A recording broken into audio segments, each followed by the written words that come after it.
This morning, people are responding to some of the things that Erika Jayne said during the final part of the Real Housewives of Beverly Hills reunion, and it's specifically about how she addressed Sutton during that heated episode at Kathy Hilton's home.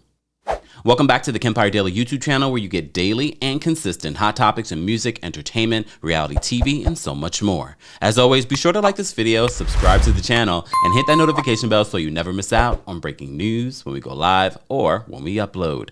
So last night on my TikTok, we watched the Real Housewives of Beverly Hills reunion, the final part, and all of you said we did not need 4 parts. We honestly didn't. If anything, we just needed this part.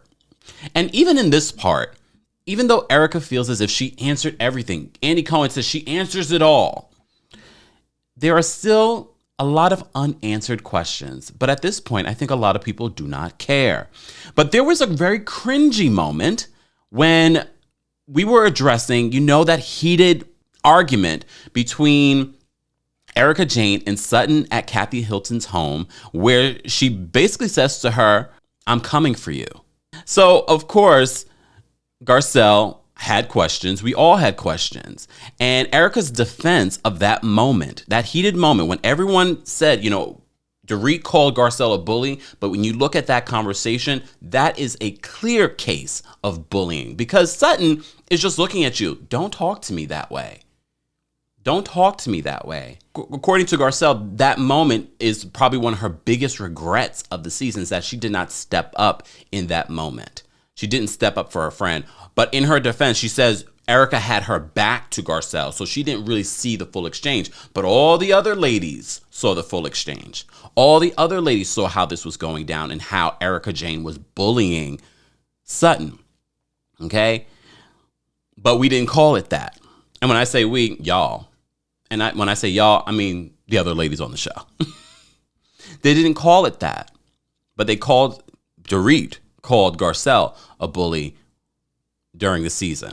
But it wasn't just that Erika Jayne said, it was slang. She said, it was, I'm coming for you. It was just slang. No.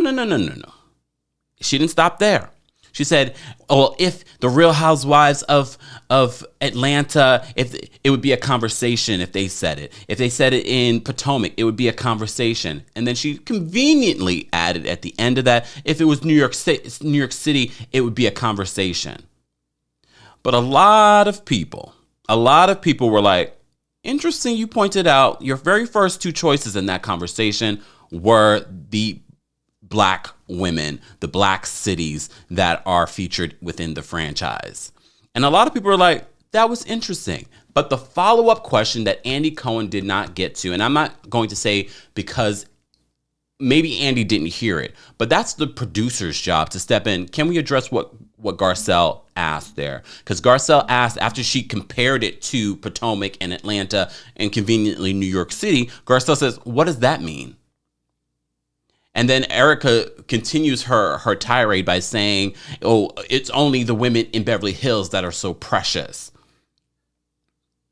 No, it's not just because of the women in Beverly Hills, because obviously these women are afraid to speak to Erika, to step up and share their true opinions. Because even at the end of this reunion, Andy wants to make sure that everything has been asked. Convenient, because he knows he's going to get it. He's still getting it this morning about how he handled the questions or the lack of follow-up in his grilling questions. Even Bethany Frankel, just this week, we did a report where she was saying the moment she met Erika, when all the ladies came to her home, the ladies were texting her and sending all these videos about Erika and talking about how Erika's this and that, but they refused to bring it up. They were relying on Bethany to bring it up. These ladies are afraid of Erika, and I know a lot of you are asking, why are they afraid of Erika? Let's not forget Tom Girardi. He might have dementia now, but we've been hearing, allegedly, for 40 years, this man has reigned supreme when it comes to politicians, when it comes to law enforcement, allegedly.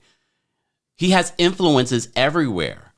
And if he has the influences, don't think just because now that he is allegedly has Alzheimer's and dementia, that power is still not there. Yes, his money may not be there, but his influence continues to be there.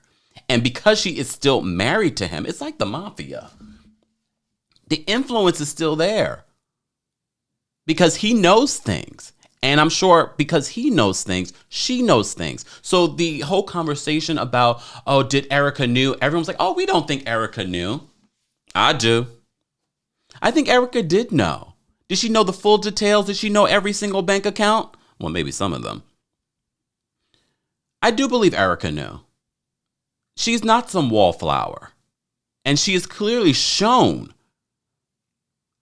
that side of herself throughout the season and throughout other seasons. She is just as calculated as these other women. That's what Bethany said. She said the Real Housewives of Beverly Hills ladies are the most calculated. They try to use her to go at Erika when she came to her home. Andy Cohen at the end of this reunion asked the ladies, are there any other questions that are unsaid? Do you believe Erika? And everyone's like, yes. There's no other questions. She answered everything. Remember, this is like a 12 plus hour day. At the end of it, I'm sure a lot of you, if you've ever had an argument with a friend or associate, whatever it may be, and it's just gone on, and you at the end of it, you're just, I'm tired. You're not going to tell me the truth. You're not going to divulge anything. No matter how many times Erika says, I've told you everything. You could have come to me. No, we've caught you many times in lies. We've caught you many times in lies. So at this point, first of all, they don't know what kind of energy you're going to give them when they come to you. And we saw that in the reunion, and Garcelle pointed out, Garcelle really reigned supreme in this. And I don't know if you guys saw it on Watch What Happens Live. They showed a never before seen where there was a deeper exchange between Garcelle and Erika. We know that they're in a better place because we saw footage of them filming together, going for a workout for season 12. And yes, you're going to see more of Erika Jayne in season 12. But these ladies are done. They knew they weren't going to get anything from her. She refused to talk about the snow that her son, this part of the snow part of her story regarding her son. She refused to talk about that, and Andy allowed her not to. I'm like, why do you refuse to talk about that? What legal liability would you be under for not clarifying on that statement? Because people are all wondering, it snowed? There's even Crystal during the season was like, I haven't seen snow here in forever. Erika Jayne is a liar. And her comments about this would just be a conversation in Atlanta, this would just be a conversation in Potomac, and conveniently adding New York City at the end of that, we all saw that. We all saw it. We all cringed when you said it. And I wish Andy Cohen, a producer, or Garcelle pushed, like, no, what does that mean? Can we clarify what you meant by bringing up Potomac or Atlanta? It's always the ones that you think that are your allies or that aren't necessarily.